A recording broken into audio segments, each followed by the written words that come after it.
Good afternoon. It's December the 29th, 2019.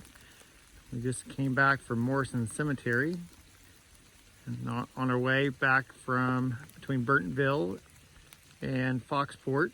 We came across a listing for Miller Cemetery, which it's up there. It's where we parked our vehicle. And it described Miller Cemetery as being overgrown and nearly inaccessible with hardly any headstones readable. So this is the thicket on the edge of the property line where Miller Cemetery is. And if you're looking for gigantic obelisks and granite headstones, I don't think we're going to find any here. What we are going to find is greenbrier that's grown up over the years. And probably some smaller family monuments.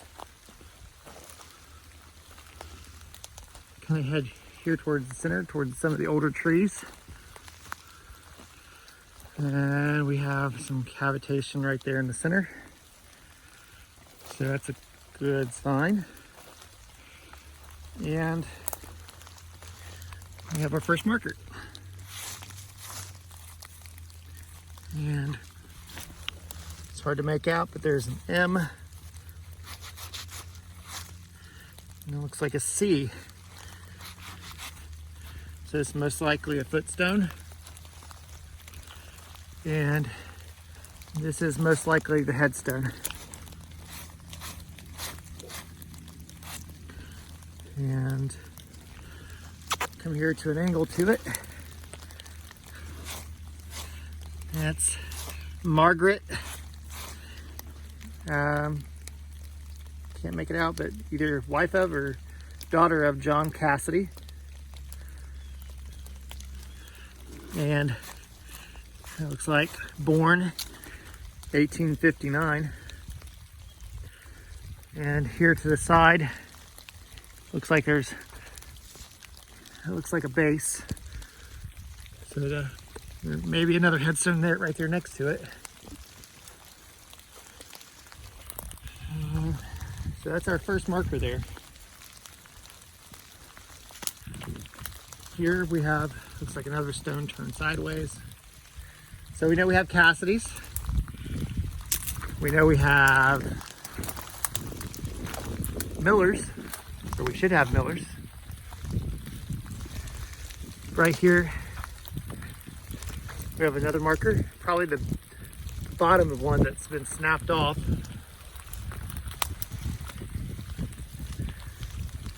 Here we have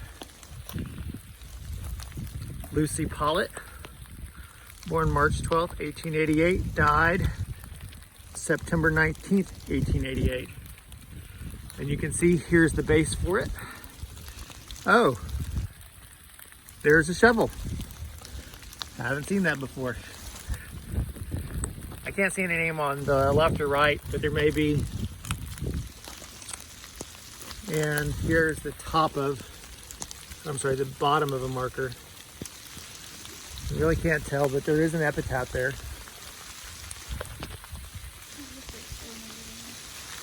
So there's a footstone. Oh, yep. We'll walk around to that one.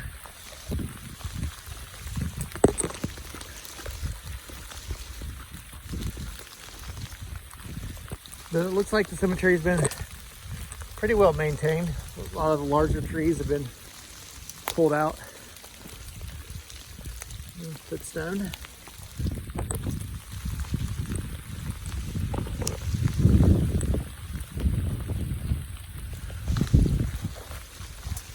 You can see this is pretty well grown up.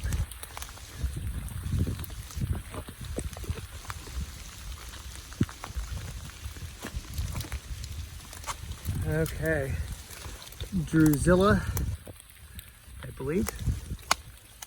It looks like a ER though. D-R-U-Z-I-L-E-R. And that look like Merrick. M-A-R-I-C.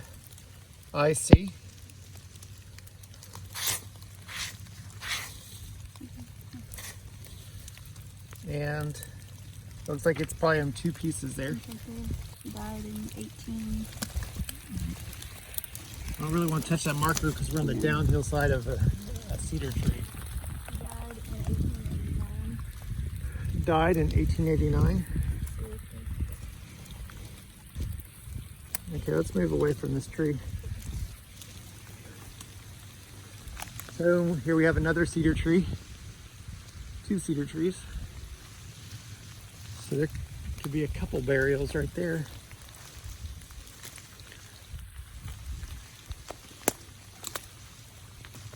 Just kind of wander around here. Don't really know how large this cemetery is, but it did list that there were at least 8 burials. So whether they were all 8 burials together or only 8 burials where people had previously found headstones, not really known yet. Well, this is interesting. You can kind of see it. So we're probably 25 yards from where we saw Drusilla's headstone. And there's a group of headstones down here on the opposite end. So we're on the downward hillside. And here we have a footstone. And looks like maybe part of a base. There's a base. Here's an upright headstone. The name is Harvey Carpenter, born November 29th, 1821, then died, looks like November 1st, 1875. So that's on the back here.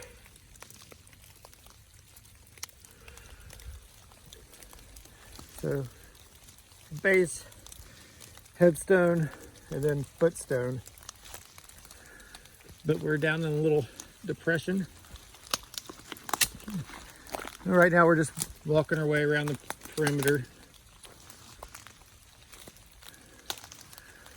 But really can't see anything else, but over years just it doesn't take much for a headstone to go down. And then a couple years worth of leaf litter. And then they're completely covered. Have a stone here. And we have another right here. Well, we have 2.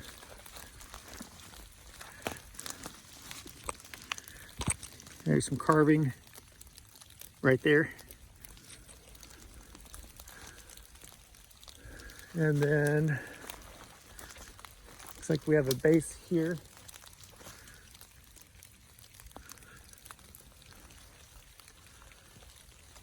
Would you say these are wild rose bushes?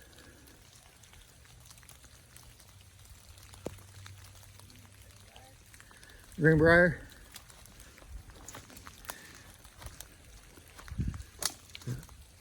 Probably doesn't take much for all this to grow up and just completely cover a cemetery. Then we're at Miller Cemetery in Lewis County, Kentucky, between Burtonville and Foxport. And despite it being called Miller Cemetery, we haven't seen any Millers yet. But, you know, could have been the people that owned the property and the name changed from whatever it originally was to Miller.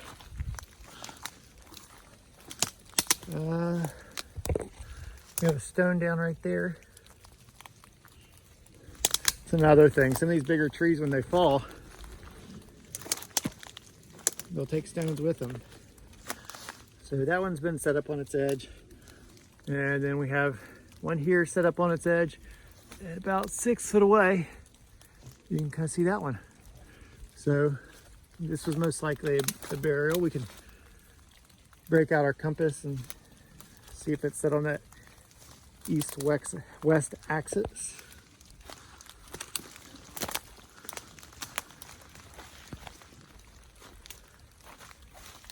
And we've kind of made our rounds here. Came back in where we started. So we'll go ahead and start taking pictures and have everything ready so we can document the graves that are here. Thanks.